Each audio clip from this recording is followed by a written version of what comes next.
Amansane yena yedimu Sini papa be na upe biashe Amansane winnano baby ya Kumawood TV Amansane yena yedimu Kumawood TV aba Amansane yena yedimu Kumawood TV aba Amansane yena yedimu Sini papa be na upe biashe Amansane winnano baby ya Kumawood TV Amansane yena yedimu Kumawood TV aba Amansane yena yedimu Kumawood TV aba Amansane yena yedimu Sini papa be na upe biashe Amansane winnano baby ya Kumawood TV Amansane yena yedimu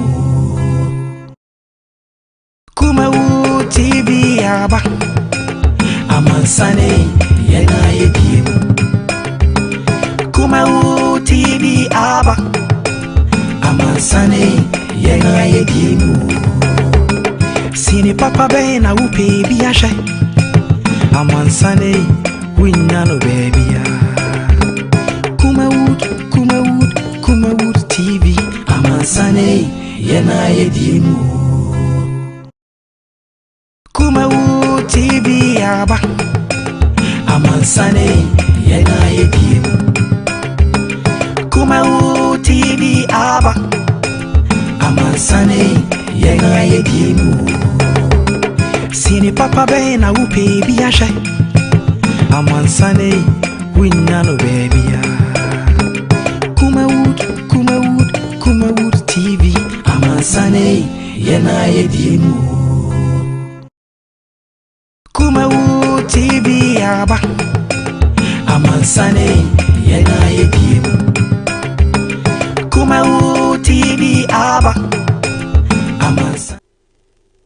Right, I was here watching Makaba and Famra Siropi live on Kumawood television and then a dark strong coat. Take up on after the CC at the Amaye. And if you are part of today, I was saying, you will be and there the 11th of February 2021 when you are coming here. There be to be a part of the day among the living. And I was saying, when you get so, and it's here, see, by the after that, Emma wants to say, what you have to get Sabi, what you read, not will share. Yes, nice, William read. Now, yet to me, Eddie and come on. Say, Yamia Doma, what's now? And Council of State elections because so across the country. Now, Omo Omujamuna Yagro, over Greater Accra, Itimensa, Demo, when did it be a Mujamo, Rasumara, Monena, the almost Omo elections, no. Now, Omokutu, now that Okupado, for Canada, or ya with Mrs. At the Emma. In a Saturday, Yagro, and I also pick them with the Dendia, and William Renner, come up in the Yaknas, Nano, brother, the Supreme Court, across the year, and I was there, and in December, was a Nemano said about the NDC petitioner are close to the case. Now, I was the first and second respondent of witness and so. Witness and so on. Now, I'm about Adakamu. It me at the Emma. Now, some about some mano, and a quiet maintain once in I didn't know, say legally, the lawyers for the petitioner, the first respondent being the Electoral Commission, the second respondent being Nana Dawa Kufado, a battle at the justices. Now, almost got a decision unanimously, and Justice Muyabua and upon fortune, almost say, Emremuno.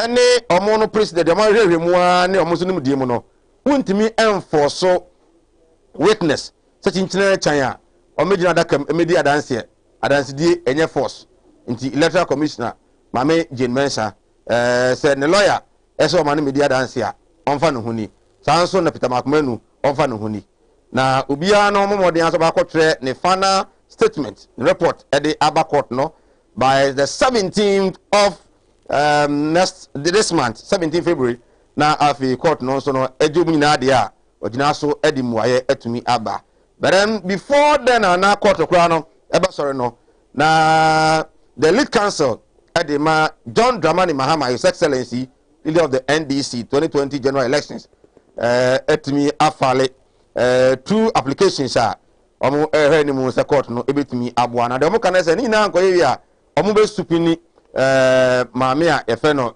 Jane Mensa nti supina na eba so na afi omo hye ne tenten so mo gina daka mu ebenyamre na ye di nkomo. A lot of people have started reacting say Jane Mensa no bo aba no biada ne nsem inti adan na justice no anhwe nanka ama na medina adaka no but am say emra so no yedim say the only system, the only way in Ghana betu asesa emra bi mu amana ba ye we no the Supreme Court omo ene betu dem na hofu bi be kamera ho dada ho but am say ema so sai benyamre na ye ne lawyer for ene penifo so atumi asinkonya na atumi adi nkomo e wa ha that of communications adema the president the president Eugene Ahin no na yere Ahin Hassan, okay, Gloria Hassan have tuja echiremu say in fact only kunu tena ase ware ye ni kunu babo kama no obo okwaya the lot of communication mo mpani no sugbon oda de no nsem fatakora me nei na gu a ejapade ahodo a papa no aye within 4 years no aba ne say ogibi Eugene abeyi ano say no kure say na yere say oni ni jai nemum and something do aka so wajapade adan ahodo akese be more than 16 asan ahodo a woni ade ade no and the union no answer or the man lawyers everypem ever respond. A lot of Ghanaians I say hey in fear 9 and I wait me Japade we nyina sika no ko free he but you just say what the onko ho e be nyamre na afi no emre bo etimi adi enko won say vetting of the ministers egusu a ekoso na vetting ekoso no Dominic Nitiu wako Kandapa wako Ajimamenu ako no mako no the Dominic Nitiu eka ene se ono one for so anyo no na dia sojafo a omo eko baby a ye friend no the Parliament House obra na ya go to abeko speaker no odom ko ho onimu ho he. And then again when it comes to the fight against illegal mining obetumi aka say the military abodwo papa enye agro also so sa na hu no na say na esitie on COVID-19 so yare no buso a ekumadom o my Ghana ni wiase nyina so far oba o my Ghana enipa omo enya yare no COVID-19 no ebie 73,003 omo na yare ni bi aka omo but then o hwe omo a omo ahotumi atoma free yare mu a 65,583 ena emu 482 etimi ewu 482 ena ekro last week ana His Excellency the kemu ha no na omo wu no somewhere 433 enei yadu 482 ena ewo ha ebenyamre na yetimi edi nkomo minister designate for health Ajimamenu eko vet no say vaccine no de ebere pa vaccine ne ba de nyame anim nie ono pa de wontimi nka se bra vaccine ne ba ya ne Ghana for say di nkomo ebusa omo se vaccine ne ba ombewo ana omo ngo yo mo kan de mrepam ebetimi ayi ede akere ba de omo kan no de na do no ase ba isese to di kemu no ampani na na da kokofo do moni kan wo wansa omo hwe ni mu ana wa man hwe anya omo a na ibi omo so no etimi awobi bi se said the omo tete nsem no and said that and so any right ebenyamre na e won so etimi edi hon so enkomo Henry Kwabena Kokofu me am ofa enkan no e bantima mate bedwani eni on na ye chief executive officer at the environmental protection agency and a O24 ka say no sparks I say no was be wan so bi wo ha no yi no atwatwene wasanwa no hu sai fia wi ya no atwatwene was say no koda hu ye very serious nsuo to na tene kogo nsuo bi mu a ebi kosanom we ya no mesa nsuo na no na ye contaminated of the virus na okun pe bri ntino ye hu ye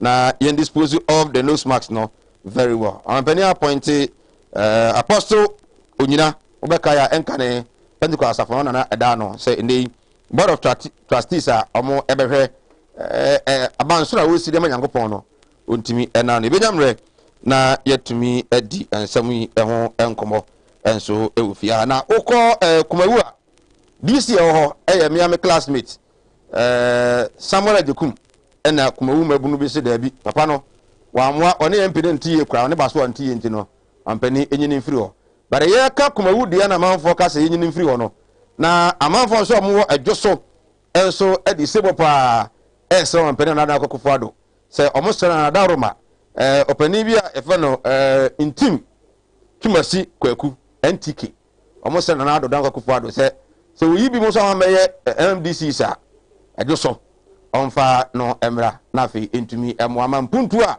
wahye ase dada e wodwoso no entumi ento aso yenko na yenko tie adwosofo no eka na yeba His Excellency Akwasi Ade Odike eye UPP leader and founder owa ha de obom kwa mo so matumi afre na mo takrade mo Prisia ne mo tatima ya last week mo fre ba ye say in fact Odike is fantastic no obe ni be din komori a se bia yebetimi ene na kana obata krade na ja mo ambada mo nya no host no me colleagues am water krade ambada mo host Odike no ya make arrangement na ma be di be 1 week bi on na ja begum so hot dem yenko na yenko tire Joseph no eka de afa president appointment was for MC na eba ebetrase na afi yasanko twetwe no ase NTK wono na me de bisusu se aban eyi no e de ma ejuso empatemu ha anka me de mani eje no ho efi se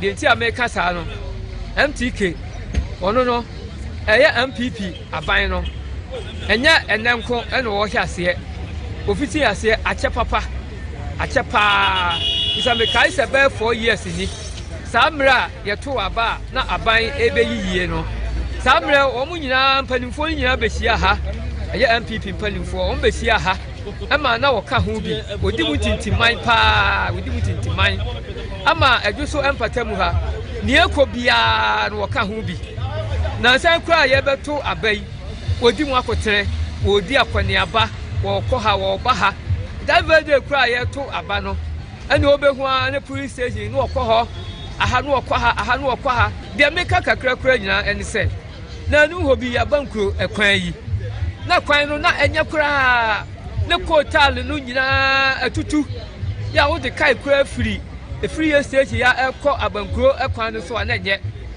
MTK ekofa anwea triple kobe 20 adi begugu ekwan no so abebo ya mane amra ye station ha ye kapre nim ya simpo nim NTK de menum ya adwen se de amanfo ka se ye mane mabu ye mane me eyiwa meni wo mo ya adwen oduru mi bi a otumi buaye swati ase ye kwan bengu kwan bebi wa amra bedi dem papa tumi fa anwiaka wa be hwehwe nwi aguso no aso asafa bofo no masa level so na ye ko ne ba ne mo a won so de boy ne wa ha ye ni gemu pa de mi gidi pa se obade a o me ya ru fo bi o mo ba de mi de mi gidi se obade a ya ban guru kwan ne se aguso man road no go tumi ayama ni ya ye nko so amai ba cho mo fa Mr. Chumesi la enti mo fa na la be ba cho me imagine se be me fa ya alliance say the papa na at the bar se Chumesi ba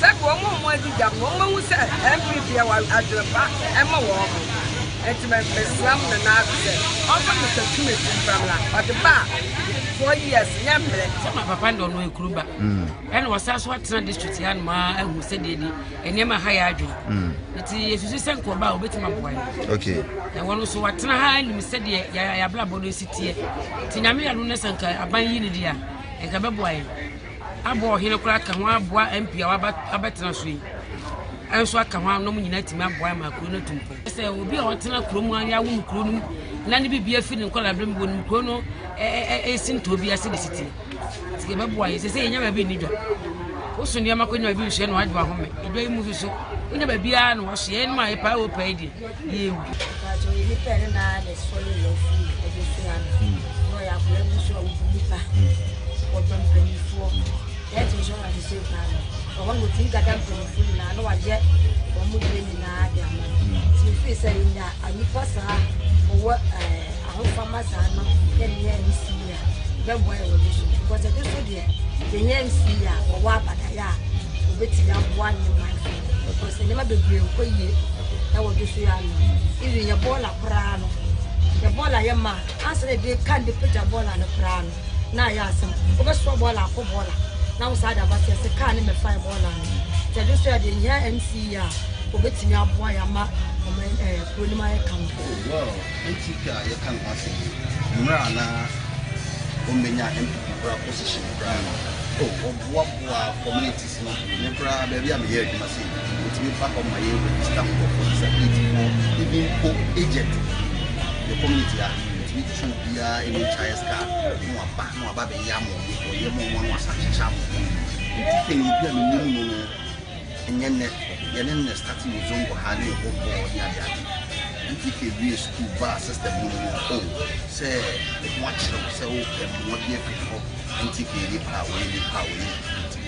Over a Sibu, one mechanizing or the amount, over other, you know, I'm mechanized no more. Nanu Yam or last year, you said, what it beats upon my police for, what it just for my disrespect. Just a papa way, the Sikano, no one will know, do Najuma Waya Kakaka, Sikana Banis, and no one will make sure, say, a community benefit. Say, Yapoya, don't say, I'm buying a penny, no bois, which means position a man, now and taking Swabek, because one young money who do position Grano, and your way. It's not as I am I am my antique, where you'll be a back a boomer or yard, and your back and put to Numama, and see a more than Francois. Some mine no any pa, Martin and Kappa, our boy power to shoot grabbing. Which was the Sanka Yang no, Nansanko, Bano, the short to Suma, the Unisa, and just make Mamma to pump. Exact, I just want to say, Sebet to Pompa, and Kabomu coming. It is the Yasa, one antique and I can. What you'll be or pay a share in Libya, and you can't tell me about go. It's yes, as you said, you probably know about Joshua, or Babua, I'm a using to let him up in my idea. So it is a clear one, you can go to you. Yet an apple, and yet you won't touch me. So it is said, Panukuta, put the other data, or dear, and you are on I use. Never will be a one to touch here. Yeah, I was with 10 ticket here. Said the Messi acting and cancel the Muffin Yuma panic here with Mapua.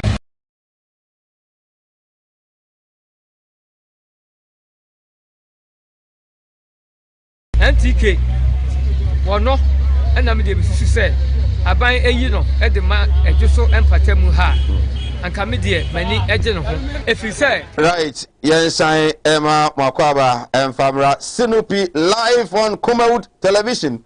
It's way a dear Joseph Eka, a day afa a leader or epe. I don't want to say NTK. Was that last week? We go by a kind of Sevilla. If I try, I'm also a Kwaba. Yeah, Boko dear. Yes, I'm so crushed to be a see me no one ever. Now, go point out on my own way. But the young quite okay. Say, lobby not started. I'm for a lobby.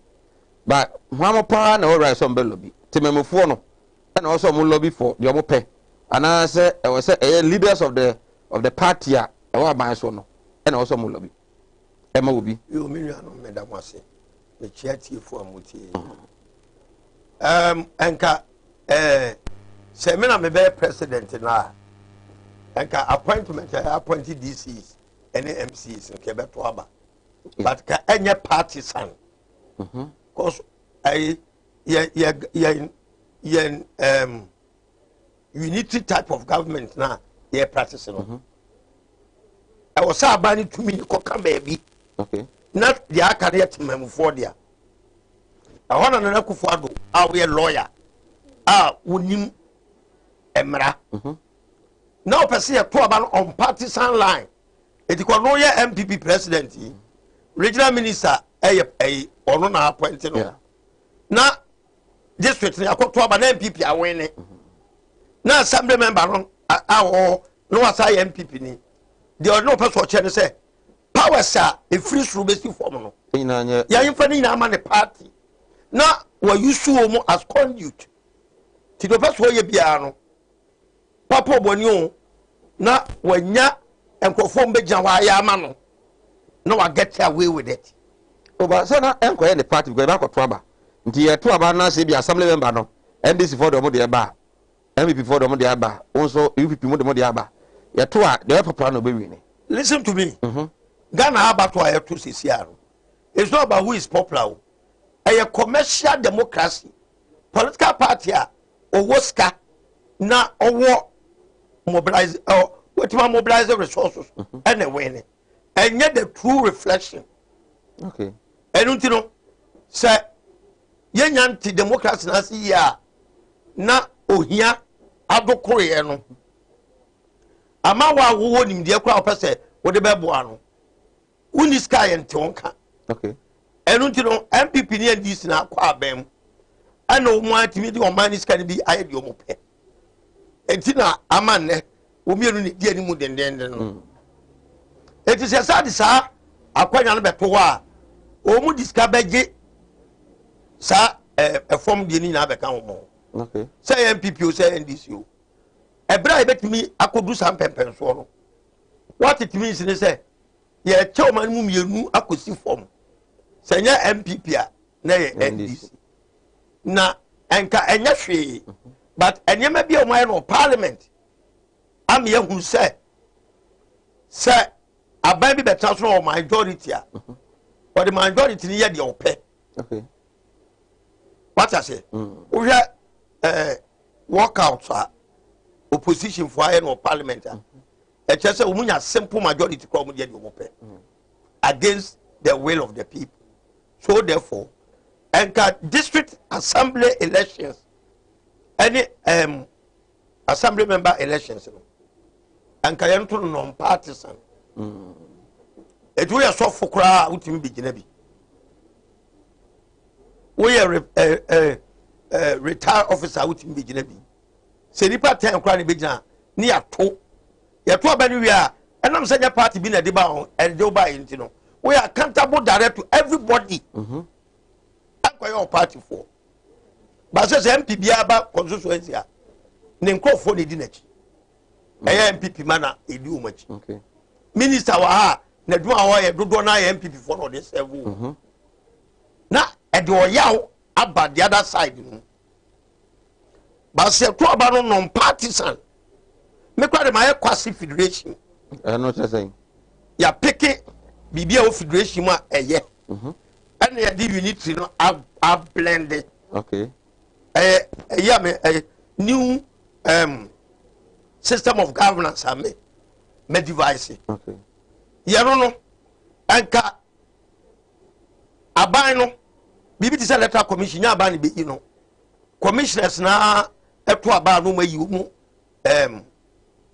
commissioner commissioner okay police for to aba no mayi mu commissioner soldier for there be ma aban okay because territorial what I say afei heads of institutions enye meritocracy o rank from form sa now be rusra no be head okay I no say non-partisan.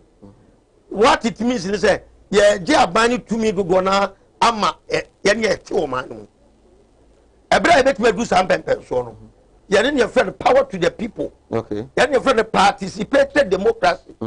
Everybody is partaking. But say no power na hangi. Enu ti no bit wa otimi di no ato form. Was a baby one crowd be zoom la abra. Enu kwa se basa. Okay. There must be a cut about the powers, you know, a best baby, not the Akana be then we can control and hold the president accountable. But an NPP bar power, Mr. Haji Ali Mahama, local government minister, now Omo has said to MMDC Swaba. The promise was that eventually 2021. As we speak, the head ante say, Sir, CM, Yabetwabano.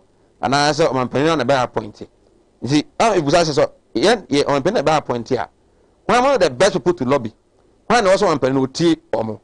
Also, tea party leadership or regionum. And I also tea to me before Nankasa or more district one. Before I do that, may I answer a question.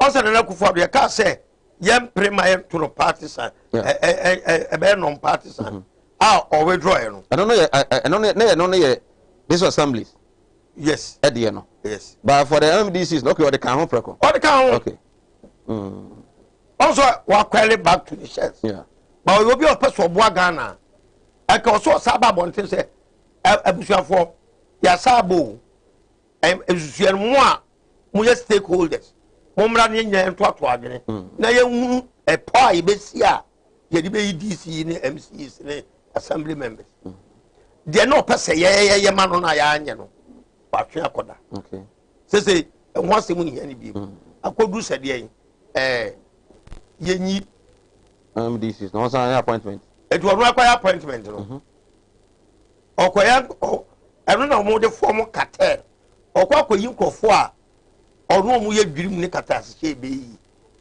anya na kufo adon kwa ho okay what I mean is say jama sa to kro ni dawa president bia be yi ni totom twa ono ne ye deal e to ntie ayi with me okay ba sa kadibana na e to aba sika ewo ye ne ye konsu ye district and trash ye nkonkran ba sa na kufo ado yi mi se me meye edweso MDC ya na sa na peska pa ya de be critical na assembly no wuska may use to influence to support the government because okofi am so me kofi so our interest will be more paramount than the interest of the constituents okay what the mention as okay etiamoyan at the architectural structure of our constitution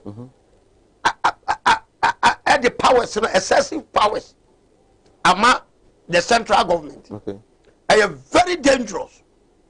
It's a insecurity and the gap between the half and the half not it keeps widening. Wow. The best way is to scrap some of the powers near transfer my near woman. And also even here constitutional because referendum. Yes, a referendum, a lot of referendum. And yeah, a lot. We can itemize all the articles in the constitution are a year review. Then your packaging in our for then we go for one stop referendum. Okay. And near mother than in our mom president change near for flu me mon 2 years. Mom president that now and now. Then we vote. And very simple. Say anya sadiana.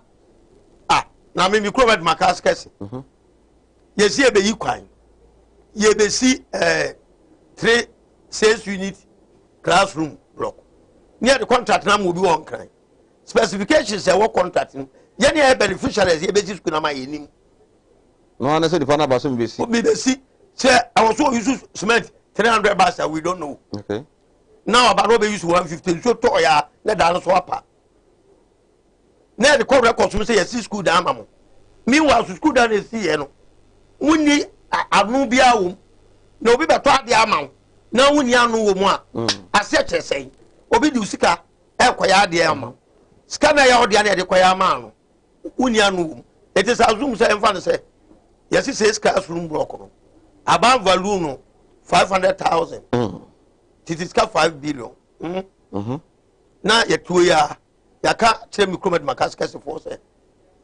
musku da no about 5 billion abase mo nyina mo first school da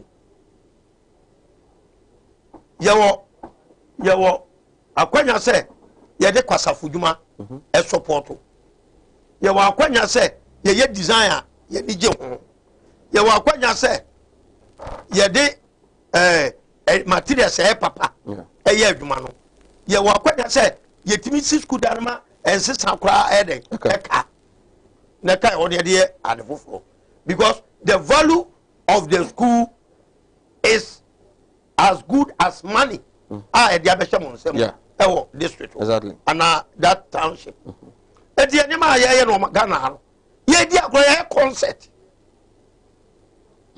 we are not serious as people. Do you know why?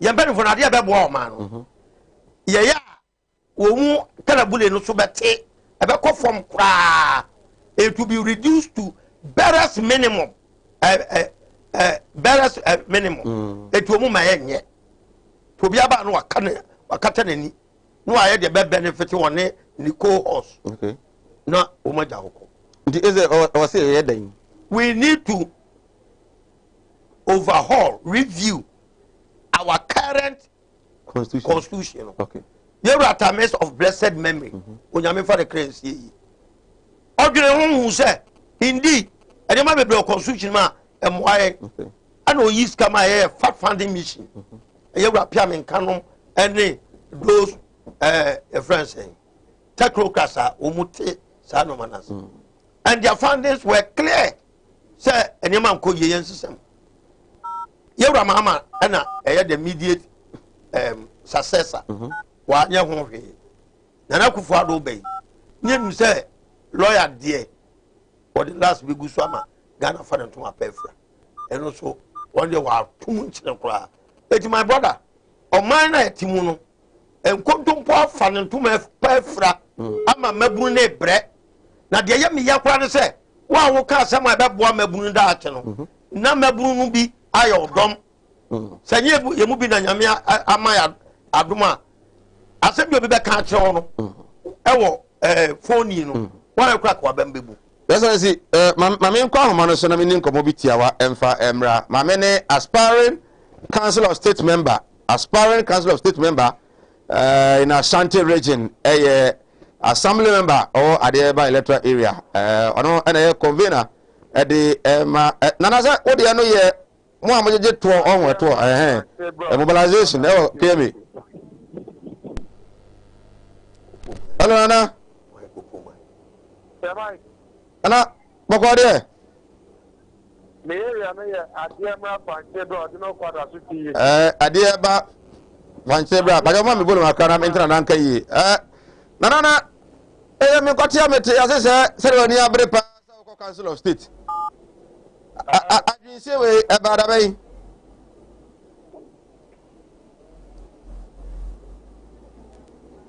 Hello. Okay, I try because now I mean to one come best aba na yeah babe pick best aba more than say yana na prempe assembly member KMA or Council of State and never be di enkomo you go so any his excellency akwasi ade odike na yedi enkomo you try homra ye ba to us bi ayana me wade bi ayana me kase me nia malam anaso afo comfort me kase wo mbeke wa brabo mbeke wo shebrem mbeke wo dachi e bi ni wi ase da apart from me nya me so mo ke no bit me ka tira wo say e se be gafra o yabo dua mbe dani ama ya wo dua bo no mo different ya ko o ya mo papa ma ya tamfo enti ne sa solid dan na esi ho no o to collection 100 billion no bi to bob ko sha solid dan ho e bright ma atnata fo na no fo dia o no wa shira che wa ko to collection 1 billion ye hwe twere atwere no ye de wo ana se obi tumi kokofa atwere yare no ye wone ma ne bi wo ho a ewabusunya no mo na ye kase ewabusunya ma nya se ewabusunya no da bi atese bi a wo be ba santeman mo anaka mamu ha obi teme wo akola kete obadwe na ho wonte ase because se wo kokoji motia ba fia awo so wo motia na so mi bia me kase unwu ya wo nim dia wo benya sika to ne nsem anase sika bia ne ho to nsem anase ya dwaman ne ya ni bere mama ba ko so ya frɛ ne kwa man mu odu eastern region e kwa wo ba bia ya wo ho TV so easter no ono ma na mete atibi aya 0245 0245 77 18 01 0245 77 18 01 ana ebia 0200 797 887 0200 797 887 ya kana ego screen na so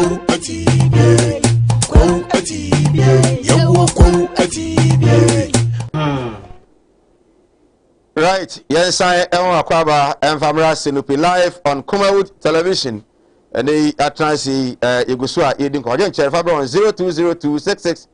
0202668464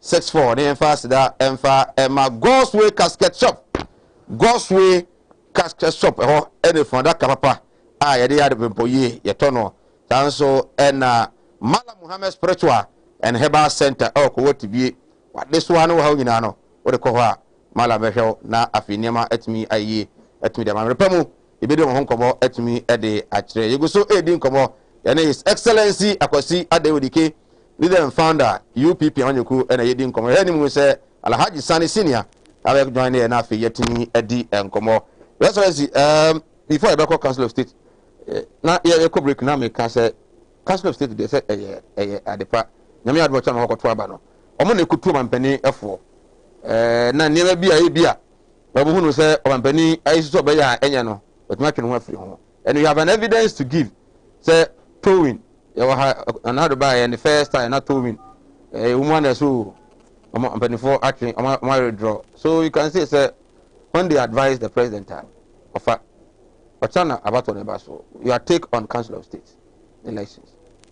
In actual fact, okay, Mame Komra. Mame Nana Prempe encoding Komo aspiring council of state member in Ashanti region revenue Kemi ono ena edano. Nana wate meka mwajo. Nana wate meka.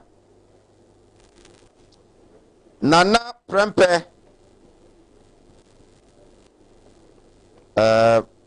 Pacho Nana wate meka. Okay, your father Nancy. Excellency, to assume a council of state. That legislative instrument, you know, to be honest with you, many you tell many you want to say, a Shemelanum say, council of state, your power movie, yes, home ina, Umutu or my venue for up and what the year, man, on bar, on fat. In my candid opinion, a waste of national resources because omo function I will on my way it has outlive the relevance. Very well, sir. Me dey na me ni me say na dey nkaja ye pay bia see obi na ma na akoye na me say say for akoye council of state member. Zama was council of state no ye ya ma na akoye say sabi empemfo bi a gise won fie dro ba bi. Ba me free say o hwe amamra constitution mu a yes na tie. Esan say constitution na sepepe o ma e ko say o mo di fie na ekọ. Eno ti no tire mu say yenyi chief justice wa kwa meje mu ba ko. IGP wa kwa meje mu ba ko. Defense staff of armed forces wa kwa meje mu ba ko. And was the chairman of the National House of Chiefs.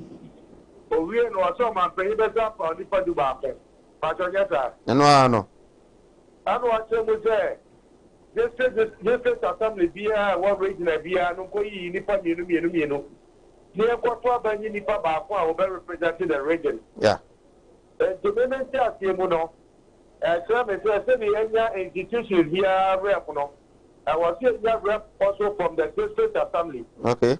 And no army movie actually say that in the Yama, a costa baby.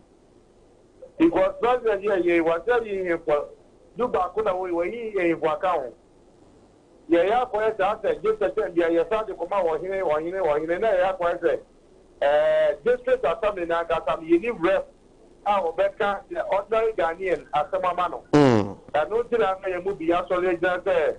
Yet they are represented the district assembly, the local base, no, okay, the ordinary Ghanaian, no. It's just all and also a quarter of a tree. Okay. You will be a couple of them. Yet, in 30 years, you see a year campaign form. Was there on my opinion, and this was even what I MMGC is about yes or no. Why no be I will name the assembly concept now. Won't you me and the first one? Now referendum November. And January, Yanis was in Mumba, a person, the corner of Copua, a money bum. The man said, "Yeah, you share as a man can. I say, I buy your tissue. A year is struggle. Or yet, after we give it here. Now, so to drop it beyond my currency of Lantemo. Okay. If you show fire and sanka, do also a diazac and young for every. The prince as a rep of the region. Make me MP some more region, minister, you are more free region. And the chief executive are more free region in Asia. You are to agree. Now, you trust that you come up from my baby. I'm a known was there. The region amount vote to Castilla. And I was also an better region in terms of development. I know that the man, so who said, you have got to about Menoka saying, you are just to bear me and son, or money presiding members. Meanwhile, I said, you have got to about confirmative executive, where I say 2/3 of members present and voting. Yeah. But about presiding member here, you see 2/3 of the total number of the house. No, MP, some as official members of Montuabano, or Moyaka, but my friend said, Brass was there, was a star, I don't know, you know. Okay. Now, I just Yanya, and also 2/3 of members present and voting. Then the chief executive, the but my friend said, we now, we here will be a what name the local government system, what we are for the local government, no, and after district assembly level, no. Yet, me to compare the cost of the ordinary Ghanaian. Okay. We don't need near my Yemen this one. The mass it was surprising to say, you are Ghana, you are 57% of the population a year youth. By about council of state level, I see you to the education youth call. On my 57% they youth. Near youth to be able to presentation or the youth issues. Ever told my friend, any man no marginal one. Let me pray to be here. And when you have to say, and my Bruno, you have to Soliagra, you have to cancel state no. You have to appear the course of the youth of Ghana and then the district assembly level. No, you hear the no, yes, me, they are going to happen. Yes, me, I join you know. And no, you move beyond Soliagra, say, you have to cancel state no. No, we are to Abono, and we say, we know, assemblies no, also we are a member of the assembly there, and to Abono, a course saying. And that's all. Yamia don't be a course of Kama. So they are okay, no. I assembly members there for photo. What's the assembly members are? Chief executive be assembly member. And the chief executive, presiding members, and assembly members are not as a medium. And we didn't make a job with there. The master of Kumawood TV, the Sabi, yes, the welfare chairman. Here go TV3, TV3 president, and after what can be. My name is Kumawood TV welfare chairman. No. And to me, my friend said, Madam Maya Pine said, district assembly, no, and the informal electoral college, near Koyini Panadia. You are going to district assembly, no, you be here, Unipa, or take district assembly in Kasa, no, take the local person of my Ghana Muno, at Kasa. Yes, to me, for presenting the local person, no issue at the national level. Okay. Nana, Moya Sana Mujina was under again. Yeah, the pan and what say? Hey. Oh, that's what we near you. Yeah, the pan what I'm going to talk to me, you know. Oh, okay. You know, I'm for sending a woman. Million chief executive, million presiding members, million assembly members. My friend said, many new. Sir, Aponya the work you know, you have a buying. Okay. Now, your Maponya, and say, young Tuma. Now, James, you are not prepared. No, dear, Waka, district assembly, no.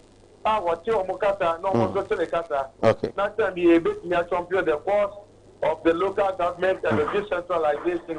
Now, my community. Okay. Yes, you have to compare the cost. You have to compare the cost of the youth of Ghana. Right. Nana, episode in Pibocas, Tawachi, you hate them for the Musa, I may add much now. And never in another Yasum, dear, not come never if you say. Okay. Right, yani James Nana Prempe, or Honorable Assembly Member KME, or Jina as a Council of State member and Kukudi and Komo. I think first time I will be from our assembly. Why Assembly Member no Kase, or also Copribido. If you say so, yes, I say, I nice to council umpao. Sure, sir. Selim Dika Kaya. Yeah, infant democracy, no. Ye young, a young form. What I say? In Tiama, there are so many challenges and a way democratic dispensation and the high about commercial democracy. Commercial democracy. And the highest bidder and now most of winning elections. And moi Emma people who are very passionate to do the job. People who are upbeat for the job. Yenya. Quite say will be Uska. No aya no akudro. Enti obebre because the entire Ghana for agency wo democracy no. And they say my miscan sana mamwako and a very dangerous president. And yeah, question I him for no so na normally council so we are here and I him for no more. But abia ba no failure. And a refi say enkrofo bi so ha omo so kwabo na omo ntimanya dwumani ye. Council of State no. Ah me nu e kan yi. And some more kind do na me ne nya adwene. Okay. Because aba no issue be da wa. And I'm to no for. Omo ko tra aba ne de wonye o. Omutu aba ne fo. Omutu aba ne fo on issues are at stake. Okay. And you know enya wo na be kwa ka che say your youth policy be into what by young champion. No, that's not the concept. Okay. A issue the bar, then you advise him. Any man a cost or mine who be a M1. Then you advise him. Okay. Then no question upper and offer. Upper and offer. And you know, an institution be a me, the president, me scrap on. Oh, sir. They be give way to bicameral legislature. The Benya lower parliament and upper chamber in parliament. And on the Bebo Ghana. But then, only be a nasa leader be an only for 2 for us was a more. A for 2 for it. You come for 2 for. And only the garden and only our laws, our traditions, our norms.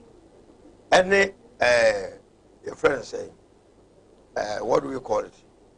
Conventions. Ya jatu. It is a yet a tale said we will be at the end. A better part of your life. Okay. It is a tradition. Yet a mamreno. May be the president. You best have revisit be. Okay. Up Minia. Nana Kufa is here. And gave 4 person BC. Now with your Australia embassy. Ambassador. What's the kind of what you get at? And then none anything. And you know what's your sign. And the government and Trocrat and challenge your kind. Okay. What's your sign? Namoba San Wang. Naminia, you are quite homosexuality at all. I as the president has signed. And he said, Yamamre and Abema worry mammy in DNA. Said Bema and Bema better. And he said Bema be worry mammy in DNA. Was a Bema worry mammy no one. It's Yamamre, our forebears did not go wrong in any way. Say, and that Christianity be catch say, and I say, other religion be catch say, thread there, Yamamre and you woman, Nabema to worry mammy no one. No trade you money no. Ya nenye ni scrap no. Ne mo be ma na de ya. Then we need to revisit our traditions. Because traditions are the any shape your morality. It is underpinning your moral fiber. Okay. You understand? Yeah. So be the imported culture they are practicing for decades. Now said no woman study idea enemical to woman kasa you only can buy Bible the woman say obane obada chiwade a ebo man bema ne bema da chiwade a ebo man but ne ubete na Anglican bishop ojabuche no wachira e mema mi no aware so e dey before the be pa na ye be to get ourselves out of this mental slavery. Mental share. Abaya si so aka ne e brabro. Omo de foreign culture. Say brabro nye, brabro no. Abaya wasi so. Yesi abaya wadu ni fie so a awoso ne be mada. Otu oni be me bia nada. Eti be ma pesa obenya sa abaya we no. Bere ni mu ye showcase no. Bere ni mu na be ka ho asem ye mfa ne ma. Eye abusuani ebe hia. Ne de hihye papa gu ho. A protect oba na wo kwa aware no. Ama ne ma okwa nyina adi mu. Ya scrap we nyina na obebu ho ne ma be 50 na atwempra. Onyanya kunu. Abrante bo a woni ma be 100 na ada. Onyanya ayire. Ya na and me no ka say sa council state for you. If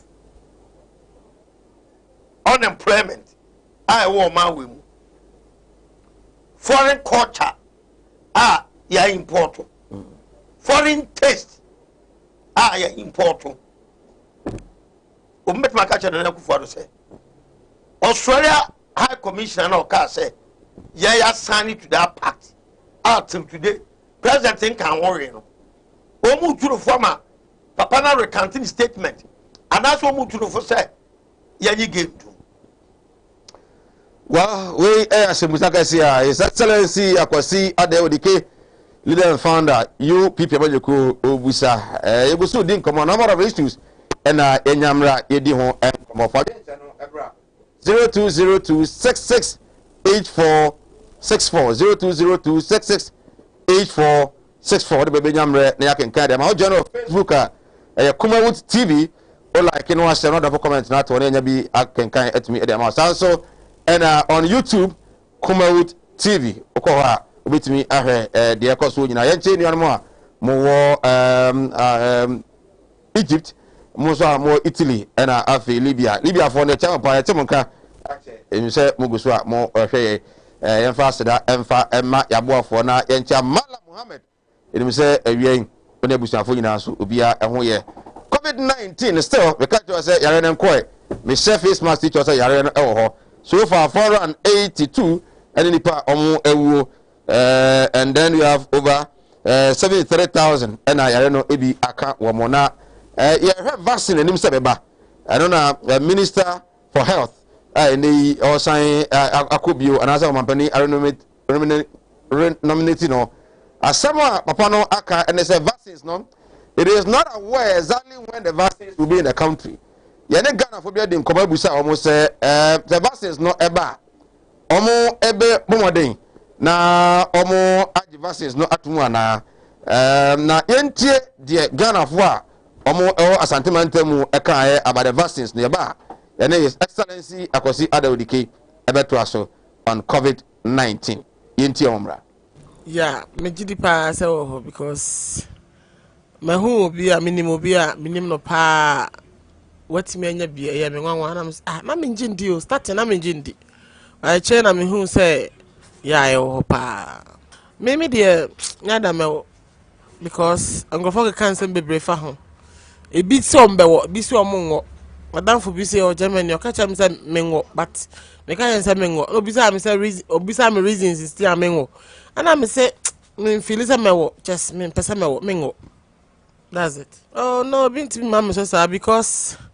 me brad group no eboa me me ho ye den na me didi enuane pa me di aduane pa nya aduane pa bi say akoto na ntwina ma na say prekontwa na we bi di o me di fruits what you say ha nti enwia say me wo pane bia me ho oh wow me o maka na me fa me ni hu say o ma so mo da ho no ye yi bia pia na say ye hu say ye sie obi because we call hospital no obi e kan there because e di kan ba dia ma me ni gidi o me say ye so tran ka mu a wo do ho ka sit na yare ni bi timi ba sit no na so bi o de me hu ni say so bi tran card mu na o si na o so ba be tran mu a say the same thing because sanitizer ya ese am fanyi sanitizer is ultimate fanyi sit ho enko pem tama we be see from enti me dey me I don't believe it because just nyame na ye beda no because me sada me hu no because nya de a me hu say wo ho oh no me dey menwo because of say me wa ni me hu say omo aye treat omo yare no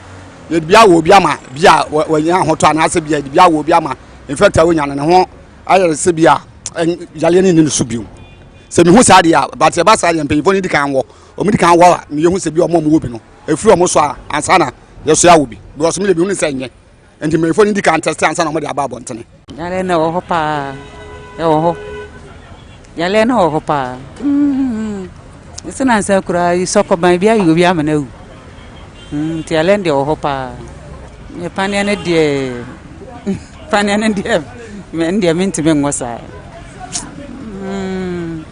obi su buwa na wa ye jimi bi ntimi de pania ne die e ba de ya me de mengo okay se ni padom nyina wa de a me nkwa minti me kase bia mengo se ni padom nyina e ba yi pass obi a ngo de a ne mewo dini upon college gidi so yare ne ere ai wo iti ale ndi nikwa so bi a di agro ye mu ho ban na de o ma kan se ye fa mu ho ba bi a de ho ye nsa santazi ensa ye nche news mass no ye nje se ne be ya ye nyina e bi nya ho to ne ma speak ma ko school ne speak ma ko ye djuma so aba anu de e wo se a doctor for ntim chie chie mu se me san se eduru kwa nya ma me duru ha no ama for dim ka ma ye commentary o social media me hu se duro no o me de baba be se ya adwene ama bedu me du kra no passion unya ma unu akra no wo ye de be free mu nti ese doctor for leti omtimi e bad down omtimi ye kire mu ma ye de yeti ase o makaso mu jama politician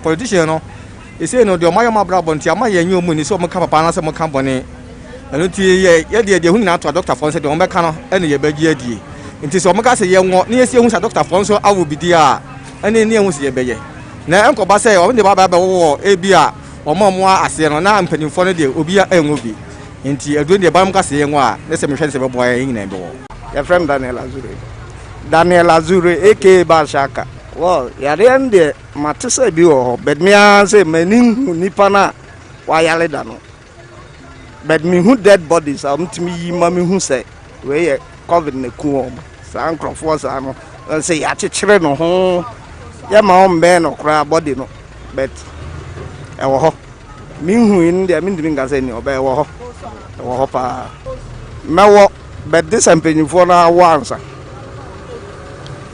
this empenyfo na once na ya hu ehun sunsanso bia ansa na mawo oba wa wie no nza versus bi oba wa wie no na asa ko create problem foforo bi de amawo nti o mo di kan de wo mo ho a ye wie na ehu yeah nti obi a hye nose mask pa nti obi a hye nose mask na me nua ndi ka kan na e ba na hu sempenfo na wa yeso ebe wo o ma ngo de ngo ase bibi wo ma o mudi wu an ye di ka yeso ewu ato aso eti e ba na mo wa yeso ebe wo o ma ngo de yeso ngo ende di nyina wa so mu show TV so live mo obi an hu bi o mu show mo obi an hu bi sa na de wo mo e di a yeso ebe wo ba yesa de yeso ngo right sinti we Ghana for be agency omo asante mu utie agency do no ano se vaccine de ba omo so mbe wa agese bia Ghana panifo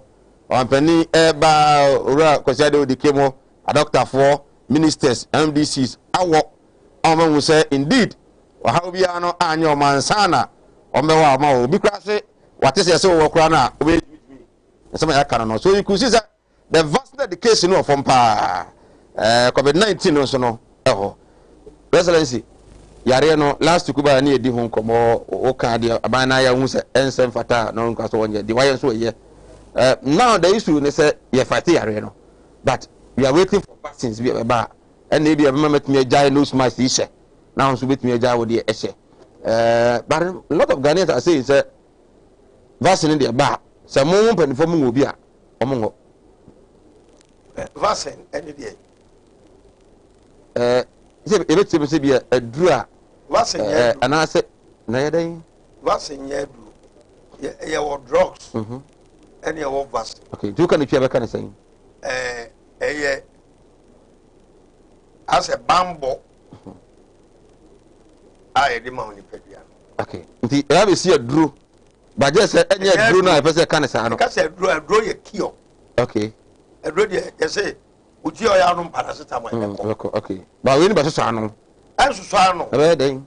We dey obe say. E be ho ba ye free ho ana. Unyanya bia. It is assumed. Yeah. Say wa e bi nyew. Okay. But what else? Bo wa wonya bi no. Yes. Say be bi ntimi ma me. Okay. Enya wa wonya bi na ye dey. Yeah. Wa wonya bi no. Wa wonya bi. E bu su immune system no. E ba redeem so a. E won side effect. Sure. E dey cause mo kire say o wa e be bo ho by free covid. But in so we so na e dey be ma da bi. O say ne pala ye no me do enum nyina no. Side effect but we still take it. It will be a honum paracetamol. On say honum a uti pa ene beko. I be betima how kidney. Maybe a beba. All this education is important. There's a one kasa no ye fe bibi acquired deficiency. One na akwa ama hoso. Ama hoso. Enti ade na akwa ama hoso no. I was say who nsusu so e de bebreo. Okay. Both merits and demerits. Okay. Kobo and how I did. I was saying, okay. And if you are my man, yes, I got it. Yeah. Our health minister. Or no, I say, Onim Davas and Beba, not President Beshe data. It tells you, say, Omunya no Kwafu. Why supposed to president big time? What President Kacha said, Acha Crown by June. Now, a vaccine one. That's a health minister. Or not the best sign or signing the contractual agreement between the suppliers. Amir Yamagana. Are representing the government. Also, Oni. And there be bar. Now, it's your fault. I was saying the type of government I want. Any nipa omudi enim. So ono he say exactly say bia eba match say eba April ntimi nka. Because say nyon na ye. But His Excellency was given an assurance say bia by May. No. May June there. I was at my men no. And the Kokacha president say pay the contractual agreement I no. Ulmai me health minister may expect say eba June. Okay. And your president now also obre admin information. Yeah. Because he is not working on the contract. Yeah. A health minister no and yes sir undertaking sinina. Now we are feedi or could brief president. It is a president the date banner health minister who ni one. Now there is a question mark. There's a missing link here. What you go we ntre abuche for. That's in about to be honest with you, me boy me home by. Now a bambo na ye bono. Ye very funny na adu mania to abonten bambo so. Ba re na eba uni pedua mu. Eti de ba na ba ya uni pedua no. Ebetimi a fight against yare no. And kwa na the most important aspect of fighting, flashing out the pandemic. Exactly. Because Ronza Yakin, Yawo, a young Muslim for. We are very neat people. Saudi Arabia, Bahrain, and those Arab League. But it goes beyond that. You say a respiratory disease. What it means is say I was and I are better. Now I never been now we are on pay. And some okay. Cigarette smoking. Now I exercise. Where you want to animal when I exercise. Oh yeah, exercise now we make up. Now a ye a thing and you may be a percent or long. Oh yeah, it's not a yawa untimen a season home. Lungs Nina. It never also yam out to me a free lungs from out to me home. and they're important. Number one. Inya cigarette nyom. Yes. Inya nsa no mbasa. Yes. Because I never win how long so no more. Okay. Ni di exercise. Okay. We exercise and opa utu mika we now long so ye dwuma yi. Na yenya enough sex if possible. Sex is good and enough sleep. Okay. Obana sex is very good. We have good sex. And yet 2x4 good sex. Good one. And fifty be free in the process. Ama afoni egu obana koko. Okay. Ye bi gu obana koko. If fifty be free ama na sone. Egu obana koko. Egu obana koko mu no. And friends why is sex. And so wetumi aboa. Of course. Sa the more wo ye no. Aya home ne energy na o exert. It is a utimi be good sex man free wa. And just a one thing. Okay. Your immune system is strong. What I say. Okay. Right. I wish I go so 18 come His Excellency Akwasi Ade Odike. And ye din komo ewo na ebenyamre na afi yaba Supreme Court so abi din komo ewo Supreme Court yemfa seda emfa Mala Muhammad Spiritual and Herbal Center. Mala Muhammad Spiritual and Herbal Center 27 years. And I waya juma ewo ko atibie e ho ma asam da ono ene malama otiba TV so live no program obi antimi frank ase malam wi waye me aza waso modena ebra wonye sikaduro ho wonye fasika bagiska e ho won loto number nemum ebia na wadwuma sam na ekofom obusuani bi na adwene mu eka no ana se ebia na wo spiritual attack woda wontimi enna amanfo jejina so woda yina eye basa ana ebia na wo court case bi wo padwuma na aye ana woni obama bi ahya ware obu kwasia waware ukunu oso wonno oyire so wonno osikani bi eje wo yere kwambone so a bra na ontumi emwa o se ebia na wajapade bi na obi ede kwambone bi so pese oje a oba onyambe na so ama watumi aboa na waware a awo no ema no oba onyambe boa ama watumi awo o se ade ba ko a oye pa ene se stroke ana se etre kuretuo na emura oba onyame benam no so ama watumi ahwew Madam Muhammad Spiritual Herbal Center ewo kwa atibie Eastern Region eskafo amantem ho na malam wo da bia mekan sa wo yira kwan a uduru kwa atibie a kwa Unity 87.7 FM ono ankasa ne radio station eno no wo ha ono ko malam ho adwada ekosi kwasiada malam ye adwuma efiada na wan kontem na abekwana malam komo so de a ebia wontimi enhwa na wo koto nko ade a obehwew untwabo se oba for 100 million bra for 1 million bra bara how be ada so de mbo de man tiam wodi nyina no bra na malam entimi emwa 0246 647 247 0246 647 247 0246 647 247 no from malama obajo so na fi obia no okwu atibie eskafo amantem Eastern Region ena Supreme Court ekwa setra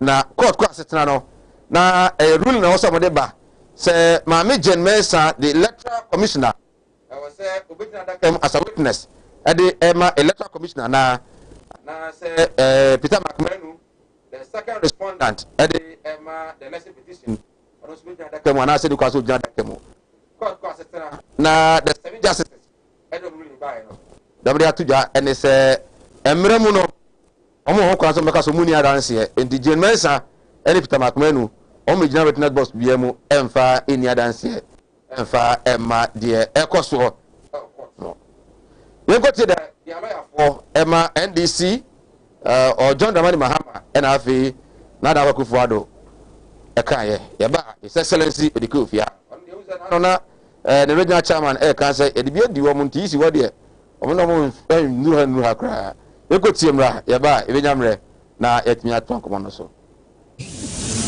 asɛm a na da court enimpa o se ubua ene se eye Mama Jane Mensah odina homa electoral commission o se oba adaka num no ba abeyi na no ana monim se na anu duada yɛma alɔyafoɔ nyinaa kwan ma obiara ka n'asɛm na mo nyinaa nso motie nsɛm a ɛyɛ lɔya kyatwitwi kata ogyina hɔ ma ɛyɛ petitioner no ɔde to dwa ɛwɔ court ewie akyire no yɛka ne nyinaa bɔ mu ɛnɛ yɛbaeɛ no ne yɛkɔɔto ɛka kyerɛ yɛn sɛ ɔne yɛn ɛnya adwene sɛ maame no ɛbɛba abɛtena adaka no mu na adeɛ a ɔnwoma ne sɛ nsɛmmisa bi wɔ hɔ a yɛde ato dwa ɛdi kan yɛyɛɛyɛ yɛbisaeɛ no ɔno a asɛm a ɔde bɛto kɔtɔ anim a wɔdi nsi ata akyire ɔse yɛba cross examination a ɔbɛyia no yɛsan baeɛ yɛpɛ inspection yɛkɔhwehwɛ nkrataa bi mu ɔse yɛba cross examination ɔbɛyia no na sɛ yɛdu sɛ brabɛtena adaka no nam bisa wɔ a wɔsɛ memma menkɔ adaka no mu nanso court ɛnyɛ boa sɛ ɔno deɛ ɔne wɔm yɛ adwe sɛ maame no mɔnkɔ adaka no mu enti ama yɛ lawyer pani enso de atokɔt n'anim sɛ ne ɔmo kae no wɔne wɔn nya adwen enti yɛbɛsan ɛde nkrata ba wɔn nim asrɛ sɛ ɔmo nsan hwɛ asɛm no biom yɛyɛ no nso fi wa yɛsan abɛsrɛ court no sɛ ɛsan sɛ ne yɛ close yɛ case ana yɛwie case ansa na maame no ka sɛ ɔma adaka no mu nti yɛsan bebie yɛ case no so na yɛsapina no yɛkasa sapina yamakota hyɛ no sɛ ɔmmra adaka no mu na nsɛm a wɔsɛ ɔyi a na ɛsɛ sɛ ɔno nkoa ne returning officer wɔ Ghana ha nsɛm sɛ ebisa no obi ntimi yi a no kyerɛ ɔno gye mmansa na obɛtumi yi a no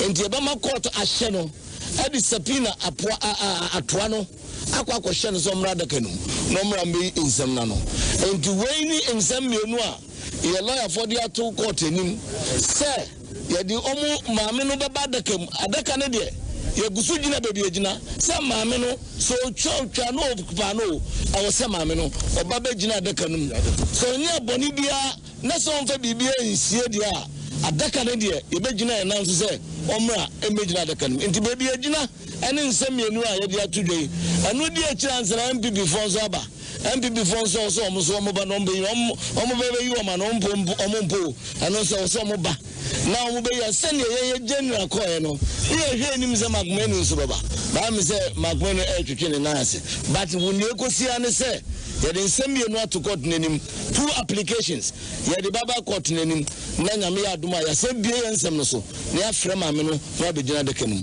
meda mo ase. It's settled that a party cannot be compelled to adduce evidence under the circumstances that we are discussing. The law is settled on that matter. And you notice that the Supreme Court spent some time to educate all of us who are interested in the legal profession or are following this case on the various cases in times past when the courts have ruled, sometimes up to the Supreme Court, that is the position of the law.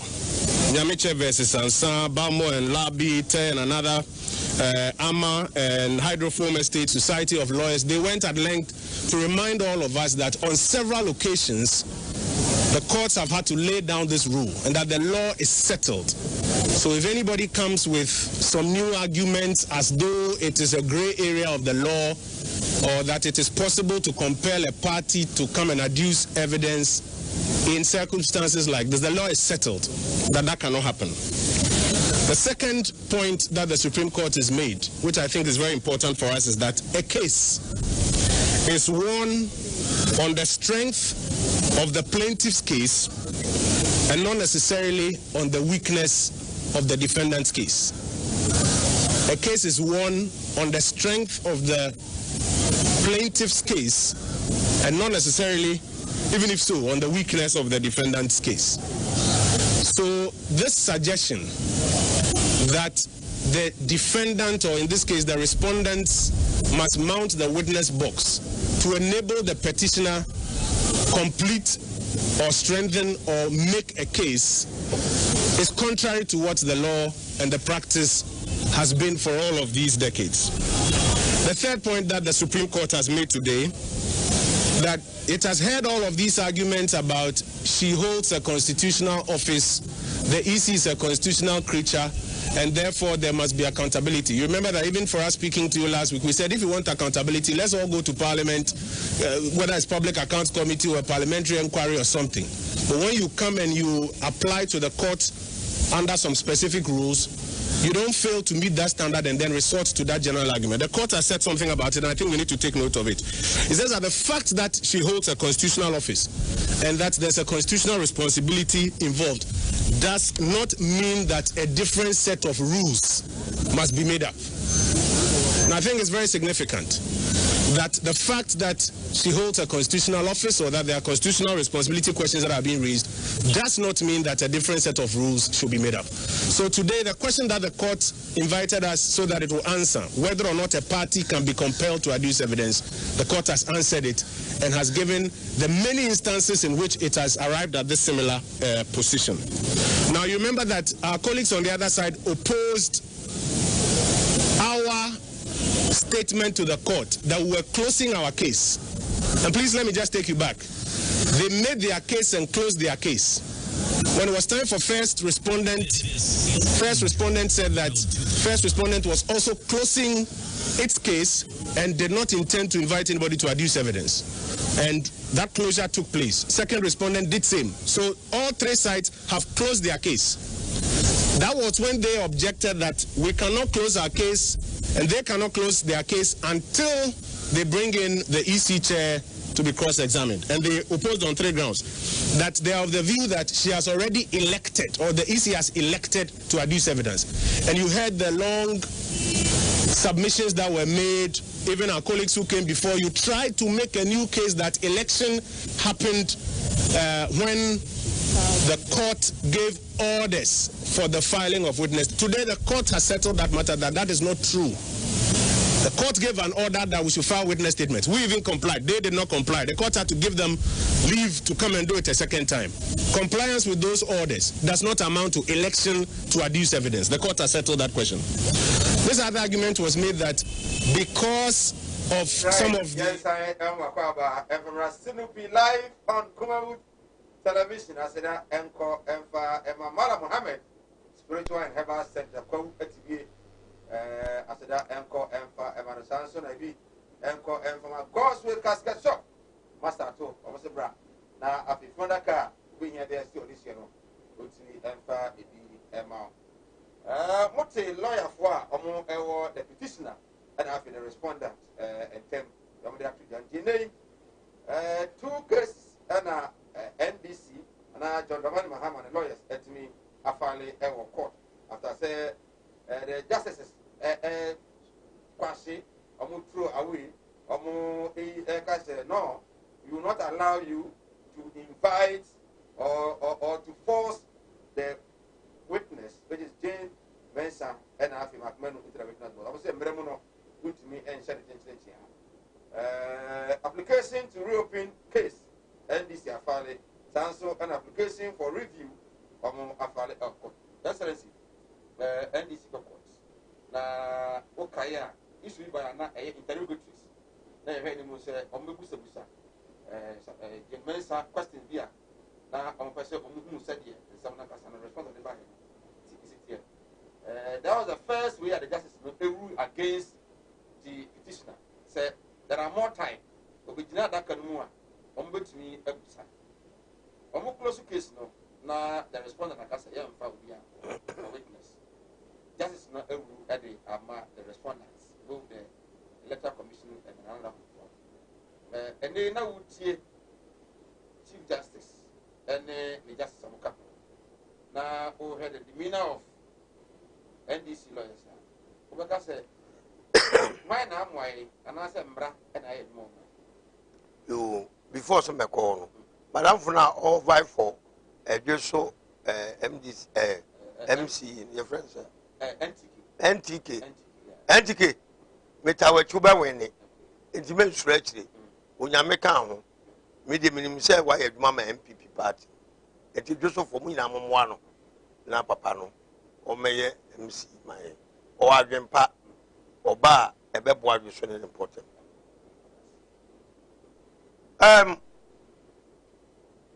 As some na beto ni na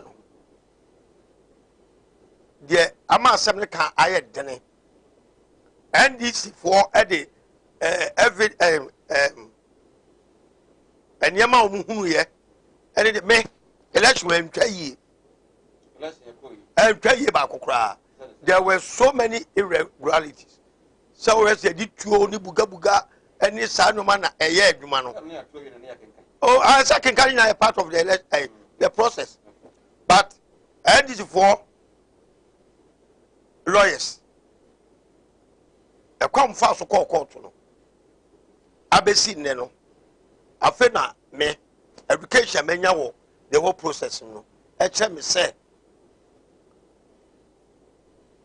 yɛwura kyatu ɛpɛ sɛ wɔ generate the fast from maame gye mensa hɔ but obiara na ɔde ne sika bɛma wo sɛ wo te ne fa bɛwɔ no wote aseɛ interrogators no mbɔtugu nyina afei na mete nneɛma bi ase woba court sɛ wokɔ court a nneɛma a wopɛ sɛ court no yɛ maa no ɛna woka wa wo se Nana Akufo-Addo ɛnyɛ 50% wankɔso the threshold a ɛma ne bɛyɛ president nti ɔmama so anya ɛti yɛnkɔto aba no foforɔ ɛnyɛ saa baabi a me ne yɛwura kyakyi kata anya adwene ne sɛ ɛnka wo korɔ no wo se yɛkeka a yɛma bɔɔ mu yɛne NDC yɛnya 6,400,000 yɛka Nana Akufo-Addo yɛbɔɔ mu no onya 6,400,000 iti aboro pepepe iti court your figures if na am I runoff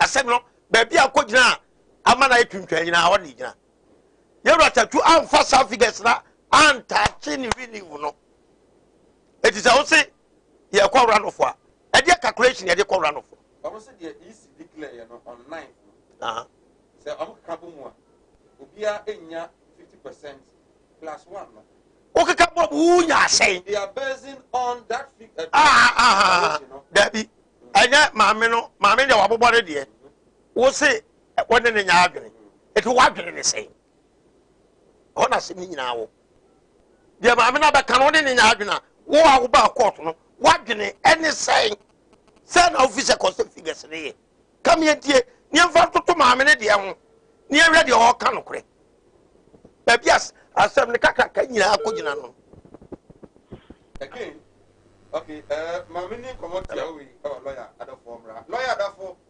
legal practitioner lawyer atimeka emwajo hello lawyer atimeka lawyer atimeka meto good we have a call there wadaroma boa yen enim se de course court kan se omo agya tumu se enikwan se mame Jane Mensa obegina witness box mu but and the NDC na se petitioner wa file 2 applications. First one no application to reopen case and application for review nim ye no na aseche ne saying wadaroma what do they seek to achieve? We are mentia what chief for no help for review. Na say the course no na Supreme Court the mai. Na ruling no ye a straightforward ruling na obia ni no ni bia ni. And they say we say a established principle say ultimate for to be certain things na omra media da kamumonku okay ono ede ne pe so pra elo ba bunku ana so ultimate nkase oni akwa na chance oni na twima so tintin na adansani ba ku bi a wo de open no ono on frɛ no enti ayade a established principle of law ewo hodada na eneno na Supreme Court sa shemu kina se se maami Jane Mensa ana se anado enan shemu ni so munya o modwe se mo a de o pem ba be dia dansia court ni hu kwan for the show, Mr. Tintina, or Mamadiada, Adansi. But it's not business of the court to do that. If you know who ruling by okay. And I can say, and not ruling also, so almost have a application for review. And I did that. Yes, application for review to reopen case. And application to reopen case. Yes. So person reopen case, and also so on a criteria and an element, and also so this will prove say a answer to me about more repeat or reopening case. If that's a reopening case, as I said, what's the no? What close to okay? What's the no? And that's the one from what friend be. And it's what friend is there. And you can say, oh, some person of brothers, Lydia, this all back. Now, not court mouth, leave, and up to me, now said you was a non out person. Okay. No, no, no. Answer now with me, I'm a court at Chasio. It's a what's a court to say. And none tama, occasionally you close the and it really wasn't. When your evidence proof will be, Tata my idea, that's our evidence, Lily. It's a court mark, our evidence, and bit master as seminal. I need it is so human. Say, oh, my just some European case now, and so what you prove say. Since I'm close from a case, I'm not evidence to be. No one say evidence, no. Evidence, he can't Supreme Court and as a judge in answer. Ever so far, seminal. Now, so, Supreme Court can so be okay, so they are over fair, Jimensa, and evidence. Okay. Jimensa evidence. Did you come out now when you must have a Jimensa, no evidence? Then, no states are close to a case. What more evidence is here? That's a card to Supreme Court anymore. And only ever more Kunya, no beam. Okay. Now, Omokasa, Subpoena, Jane Mesa, and Nanado Solo Afonse, almost a do the day, I'm so subpoena, John Mahama. Subpoena, no, the other day, Bravo Kuku and TV Grada has a chance. Subpoena, like I say, a court for the beer, and I say a document here, a different court. Ebro, if I no say, what I can't be honest, I say, by your shesso, that's all back. Now, baby, I dance here. Emma, if I now was several subpoena. Subpoena just say, court, I say, demand. Court the amount. Okay. Say, bra, never ye, you may be. I saw Shabby, I also said, bra, never ye. Sana said, subpoena, Sana, I said, okay. Subpoena, if you are crying, I am a new star. If you are crying, a human, or somebody answer mount, but a woman of fine. Okay. To make us any subpoena me. Now, if I'm going to send me boss. So who say, yeah, share me some of the dance here, mommy. Okay. If the better Sana, if we subpoena, I know a friendly subpoena, or on a car, in your host star. Within the point concern a boss, what that say. So kono could dance here watching a quarter 7. Okay. And now we say, my parents now be now a subpoena. A subpoena men I buy. And it's a show element say when no pay at the buy, but to business to the big sad as your man. And the side instance it really subpoena. Now, and the same court no case, Mameno or Hokasa because of a ban answer on Bantino was so ma granted that right, you know. Some court announcement me assign say you must subpoena to the petitioner. Say Oma Jimenez Amidadakem. As all to open the case, you must have a new evidence. Okay. Which was not available at the time. And the some common people who say, oh, evidence we in Yakaku. And we see a European case, The European we are, it must be a first dimension. If they are judge, and a judge may be convinced.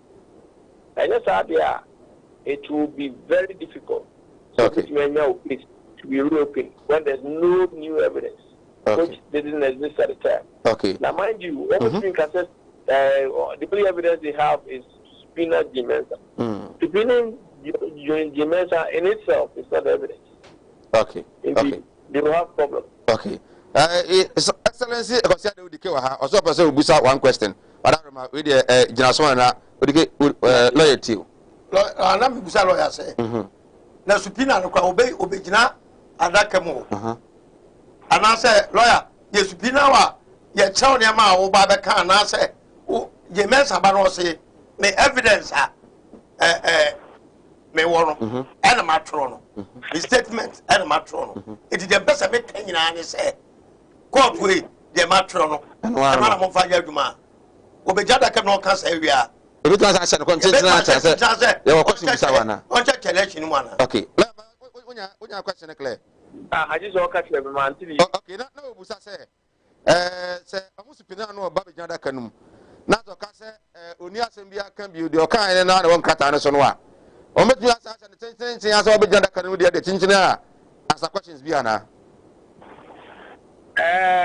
the supina imensa every bejada kanum on kase o wa se mo wo kan na group paper no so no that sem no ye when she herself want to give that evidence. Okay. But so to pin on so technically she's not going to tender that statement. Because that statement, you know, no statement or you prepared to tender when she herself want to willingly give that evidence. I don't know say it makes sense. But so to pin on there or as a hostile witness. Okay. Obi a only wafa. Now all for some media dancing. If you any first adverse witness. Okay. And you want and so be can grant ba be case. And you nyan or not asem na what you go be part of na subpoena no ba be tender. No. Okay. It will be a whole new one was subpoena and na be share the crowd we here free no. Okay. Don't na ba be jana ke no ka say mama me dis you ni say say.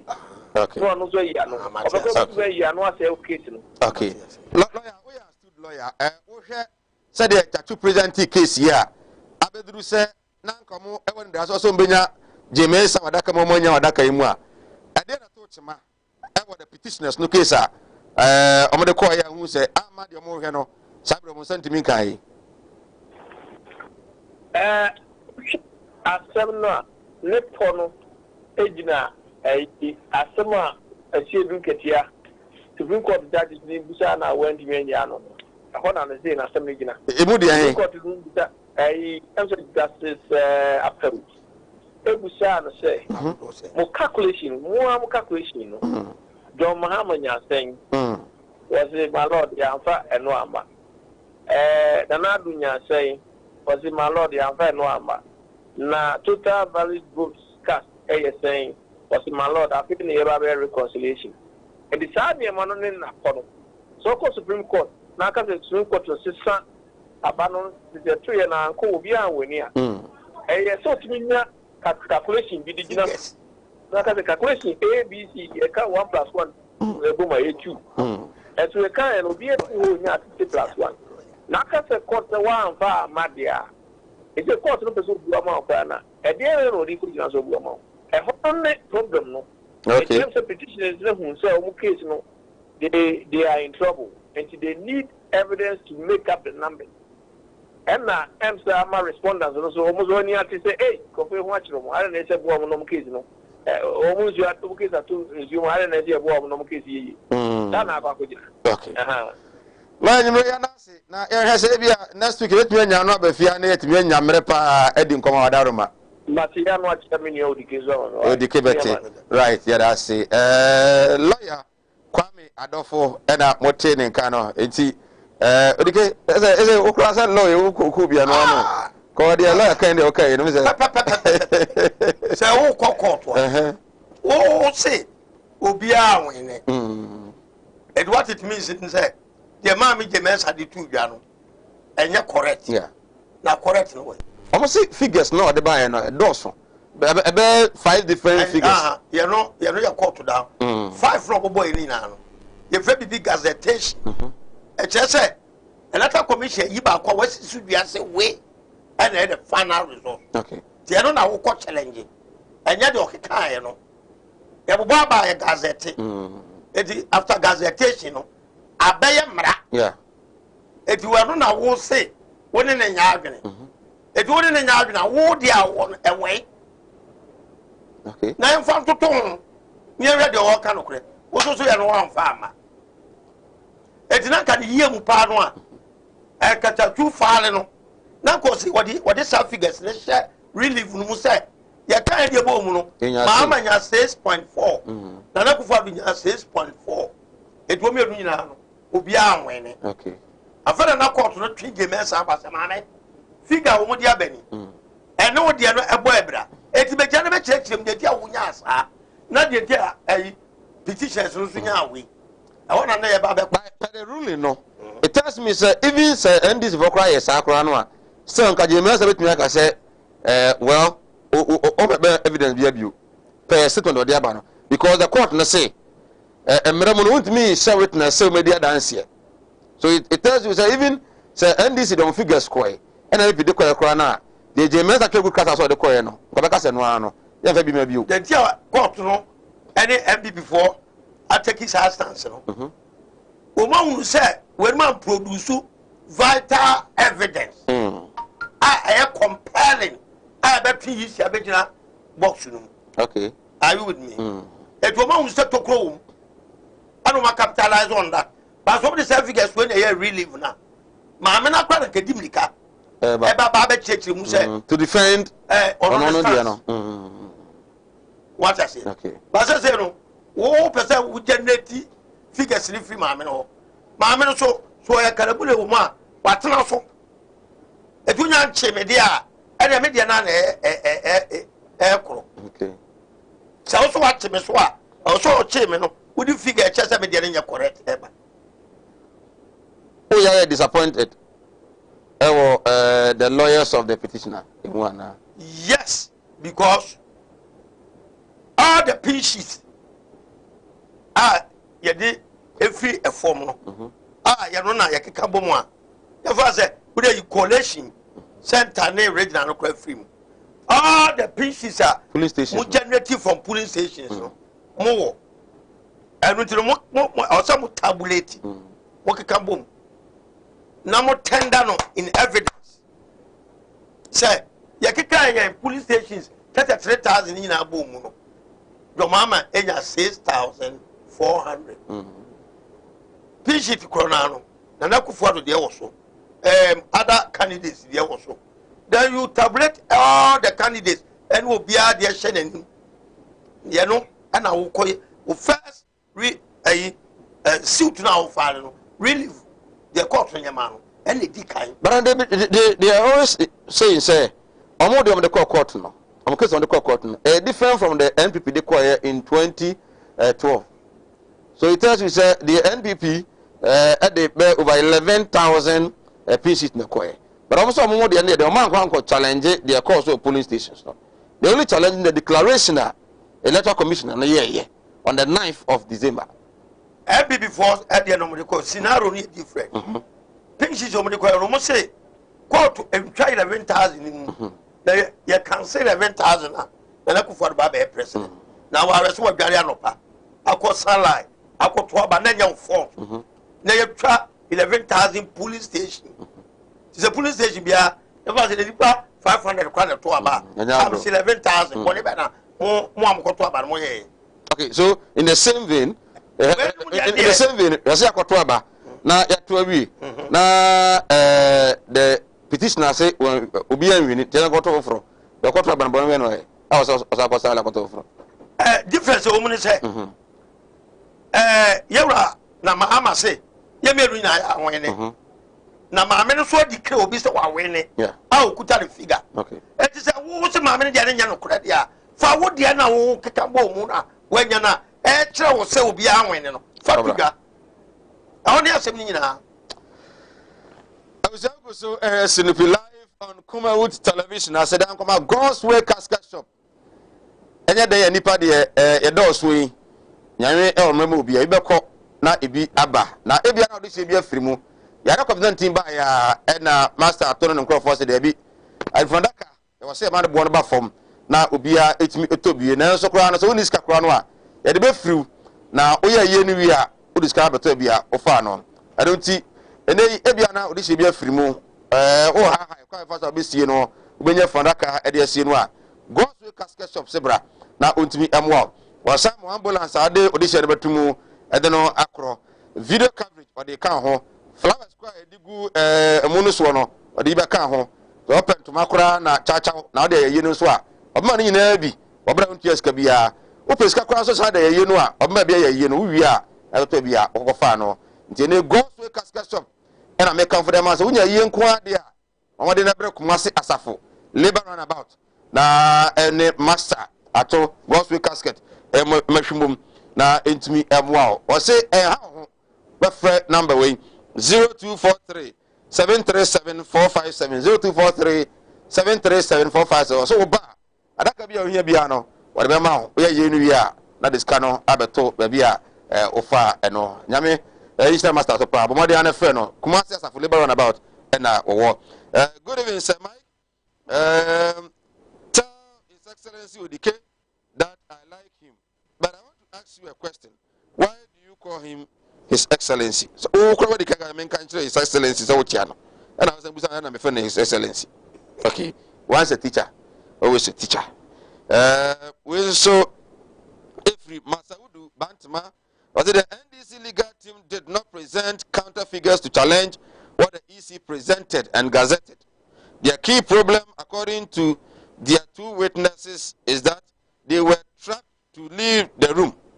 All this is orchestrating JM retain his slot as presidential candidate for 2024 general elections. Regards to Honorable Asenso Boache.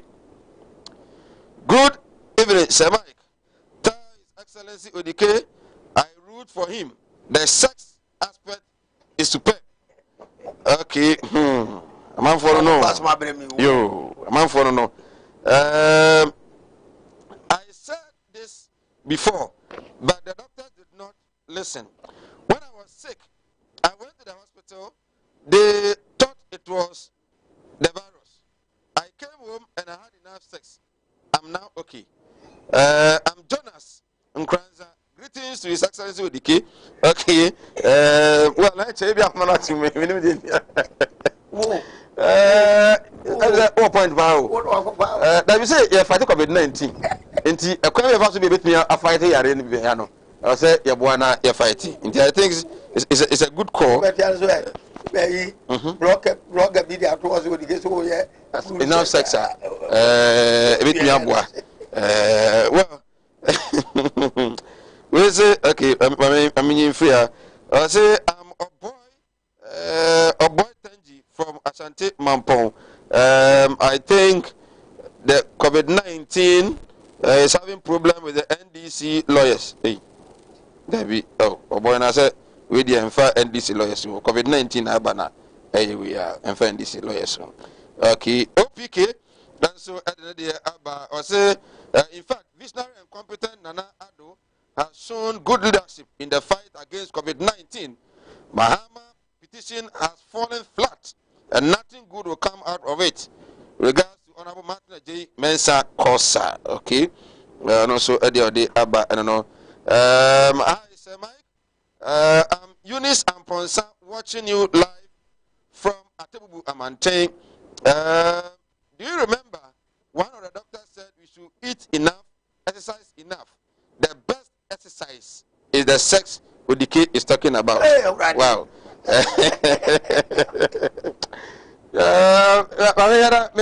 From college now, but what I expecting from now on, court no, by 17th Ubiano and find the final statement. Emra now NDC lawyers and so say I want file two applications.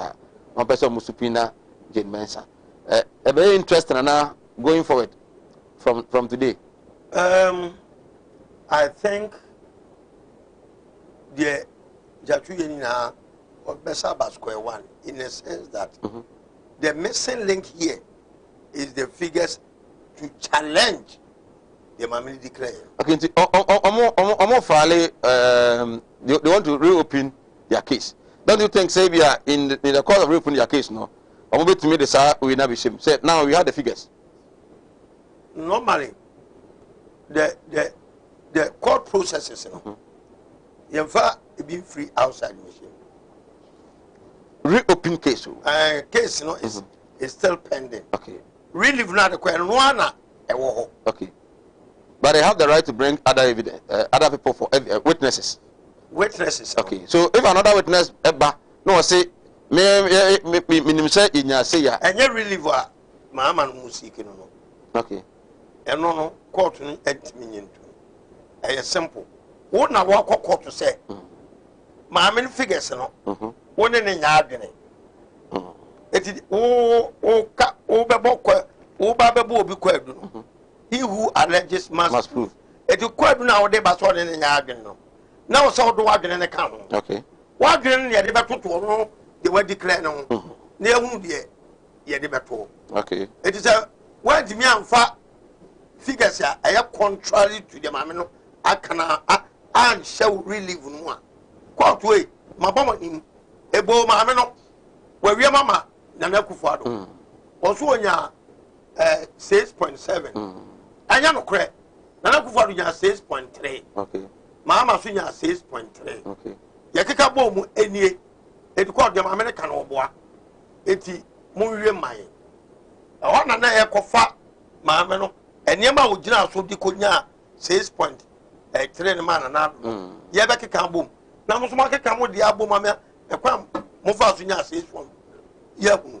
Sa ne ma we ena ya chatwisi ye. Mami akomanentum 0202668461 668462. Ebi akomana to wait me abem na ye din komo on COVID-19. Ya share the issue of say NDC petition on the call here the judges no so etimi ede aba and afi ya other issues council of state and lobbying for positions at various assemblies. 0202668461 668462. Hello, good evening. Hello. Banswa na lower the volume of your TV set. Phone are the friend no. Ti ho phone we mo. E betumi ate onka. 0202668461. Hello, good evening. Good evening. Good evening, our free. Okay, yentio. The master mechanic academy. There is a problem. Na na do kwatu into mobile university. Enu udi abroad. Obi a oni papa na efoba. Ado be ken do do. The real future I them. I think for the year to apartment. Ya so na be before na shema. Na nkaye die mu plan. Be ko ni kwali de jam mo ya kata. So to any be o fa cha ire bi. Do down kwanta de ko. Isi so to peli abushiri ade ya into ko from na the meet that I did. The tipaye eni ikuye. Okay. So there never allows you to go. You took money to the sana no to Ghana with TPK any money ya anywhere pleno. Le kwano. Le manko you. Okay. Akwan boni husband me car say so you go na campo na other people. Right. Ebenyam rena ye disa nkomo no. Okay. I want you 4 years time on maybe 2 years. In January before you about 2 years no what the job of that. Okay. Ye na say ebenyam rena ye disa nkomo no yipa. Hello, good evening. Hello, good evening. Hello. Good evening. Good evening, free. Yes, I'm Ebenezer. Me kase free asinfusu. Ebere yentio. Yɛda mo ase ne de papa mo he papa na o kasa sisi ya no yɛda na se ne nkyekye mo de ba na no kwanya ne ne me a menye lawyer ne kra no many di NDC for asem o mo de court na chi pa na otu mo sa asem na mo ka no wonim ne ya wo ka nti e be sere sisi ya yare apa o mampeni be da ma ha ma so wo ga na ho do a on kasa asem we so na yin na yin kana se ne hwe kwa be paso akun covid ya Ghana ya mu beto ye na ni o ye no o ye fu ne ni mu ase ye fre na nenim die ka kre ne ni obu ka kra Ghana po anya ma no no papa yi mo ne ho moken no nya NDC mrantie bi a o mo hihye ne tipia no o nya o mo chiri bi no o mua na ye hu no so statement no fa me nyansa mbo Ghana ye fre no enye president nko na wudi a we dey say what the you Ghana. You want to say the ya. O ma ye nyama pa Ghana, o ma nye president. Okay. Ah na ye da so ka. Okay. Ya na say apare ye jasi for. Hello, good evening. Hello. Good evening. Good evening. Uni be free. Pacho, your friend Jacob is actually free just. Jacob, you into free just. The other person can say Ghana Hano. The guy says that some near there will much more dream of Ghana man. There will be panel. Yes, I can. The American. Okay. Come also, and then you really charge us to phone now. Hello, good evening. Hello, good evening. Hello. Good evening. Good evening. Would you have free for Emma? That's what my friend the one track. Okay. The friend Evelyn. Madam Evelyn, ain't you? Yeah, I'm paying for NDC for paying for third. You say pandemic, you know. Dama for your near break. It's strong. I'm going to be an next 4 years, a bed buses here. Not next 4 years, no more money now. Now, say the dear uncle come and see a from among that same not Dana, when you okay. Madam Evelyn, answer that's the chat no phone and then you hello, good evening. Your friend Daniel Zachary, because I feel most longer. Okay, Daniel, you until. The watch, and some of my Kenyan answer as a 7 or more. Now, you are already nearly 1 year 2 about.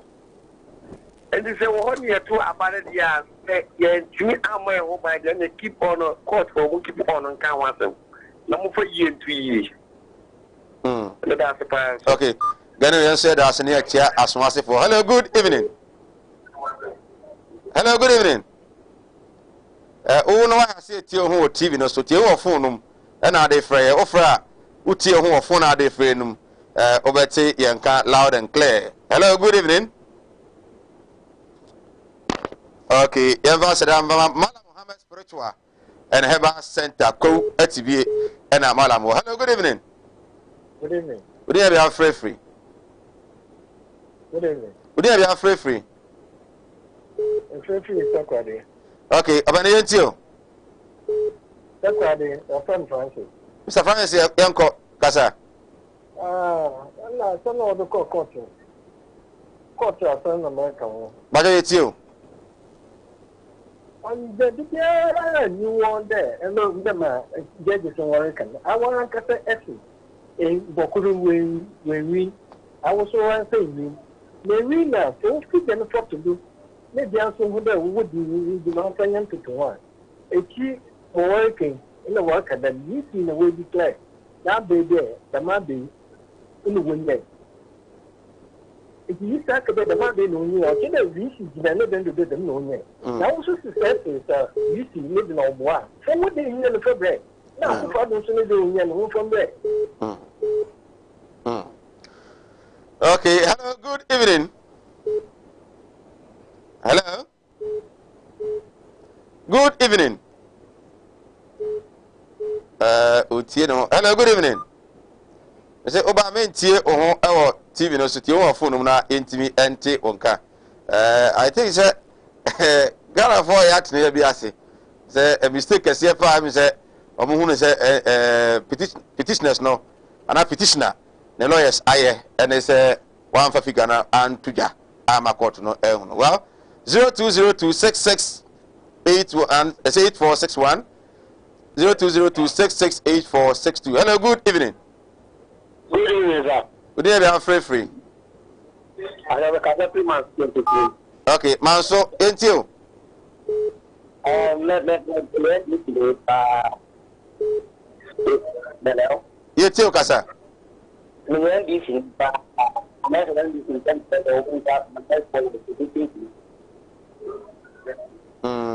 Manso, Ogunde constituency on. And I'm not talking about your son. I'm going to say, eh, Manso for Ogunde.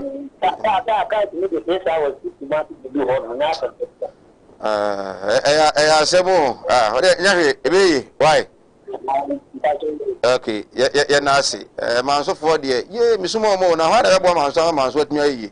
Hello, good evening. Hello. Hello. Good evening. Hello. Good evening, I'm free. Me free new to be ase. Okay, me too. Video to be ase. Never so yet I want to name my family. No, all the big can say, Yariano one son a year to Abba. Yet that's the Bible crack can say, young spending could be media so. So I really want you to Abba. Yariano one you only young said, you say, I will want you to Abba on some very, a dome. And don't just say, I thought there you and say, I to you. Yet that's it. Obiara check who you nearly government means to say all the abundance. Let us friend this for says, I'm also be the way in 4 years away anymore. Among the also not done. I ask you and call okay. Yeah, so yeah, that's it. Also with me, Abem. Hello, good evening. Hello. Okay. Hello. Okay, we say, good evening, Sir Mike. With issue about the court, I agree with Honorable Udike 100%. Hello. Victor from Kisi. Okay, hello, good evening. Hello. Good evening. Hello, good evening. Hello. Good evening. Good evening. Good evening, free. Good evening. Good evening, free.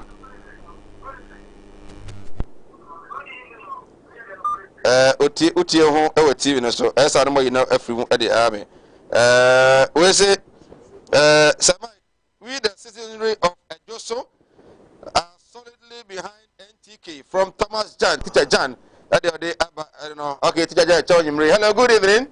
Fox. Hello. Hello, good evening. Hello. Hello, good evening. Good evening, free. Okay, Ahanta West. George, I want to hear lawyer constituency. Western region. Western region. If you are now called Pristia and Axim. Okay, you. Yo, Pacho. Mesono, me and this in the I said, we say, Mamma, the Odika Mano, on the Namasa mistake in Abba. Okay. It's I say, because once the Nipano and really, still, woman, I say, Yajima, as woman, I say, Yajima, where the Camano, where Jano call. Also, Mamma, no colonel, and almost one more Mamma sign.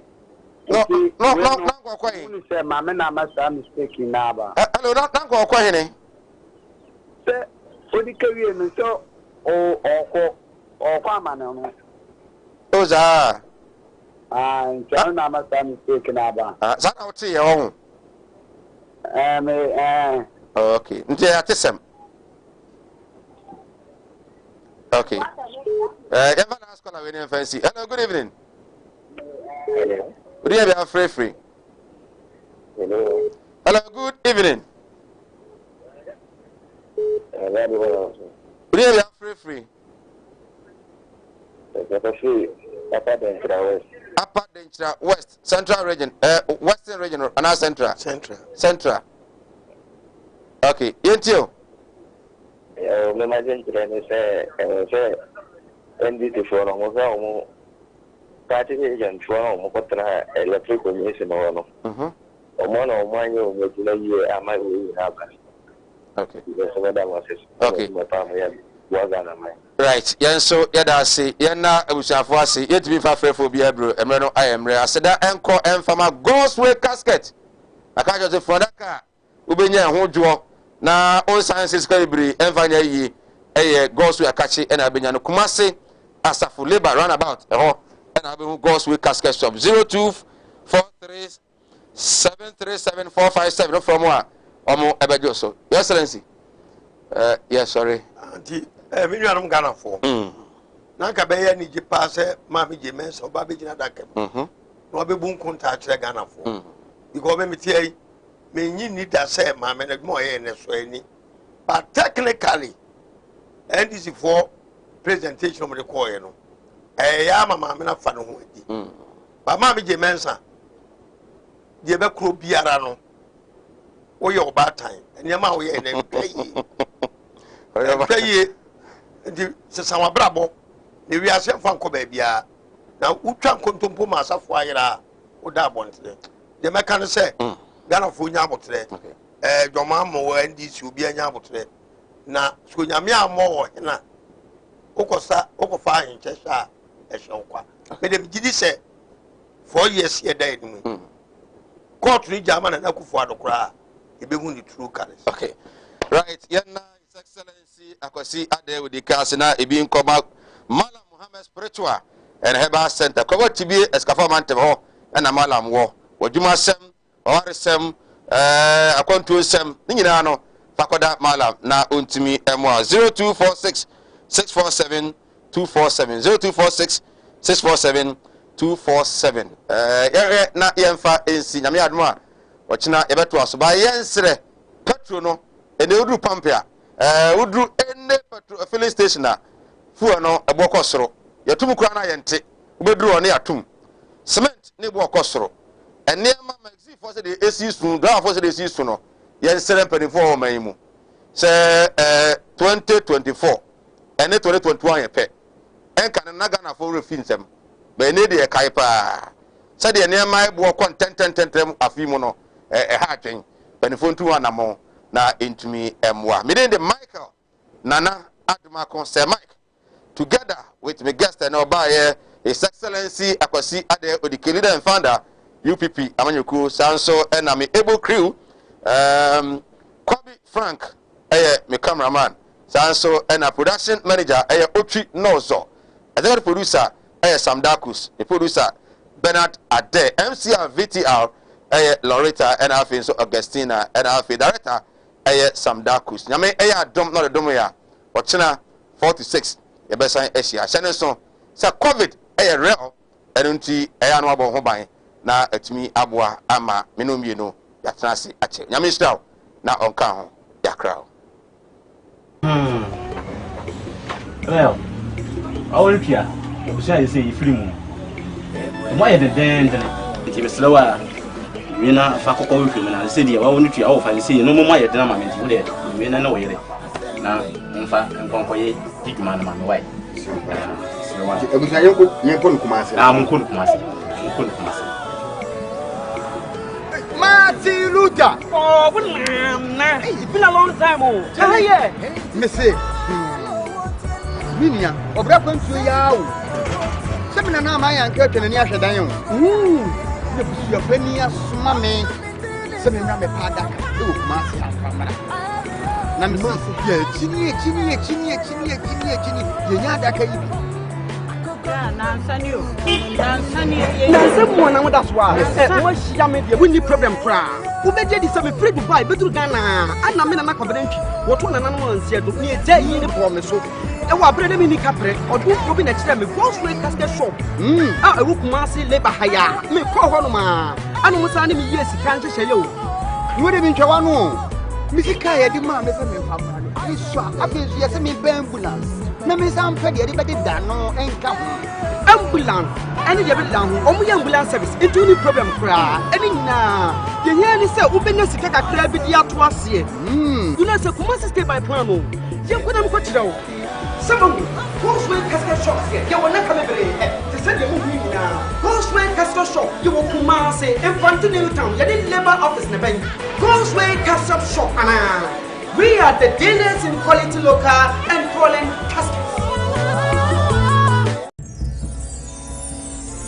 Okay, Yamama Makwaba Ediaba program I to this Stardom. A TV reality show at Ebaso Live. Ewo Kumawood TV. Audition. We are ba anase we ye berima we ya bofra ana openyini a wotimi tonyom wotimi to asoronyom wotimi to wiase nyom wotimi to nyom bia wotimi to bia asa na onim sa actings wonim ye acrobatics wugina mu bia na we obia we upcoming artist we underground rapper enie akonya na ba amount rana be kire achede anyankopon edi achaw bomodin ase wode ho baba bedom Stardom second audition Ebaso nyankopon ya adoma 19 February 19th no Friday baby a wo bia obehye Kumasi Ahojo Atinga Junction baby a Kumawood TV ewo na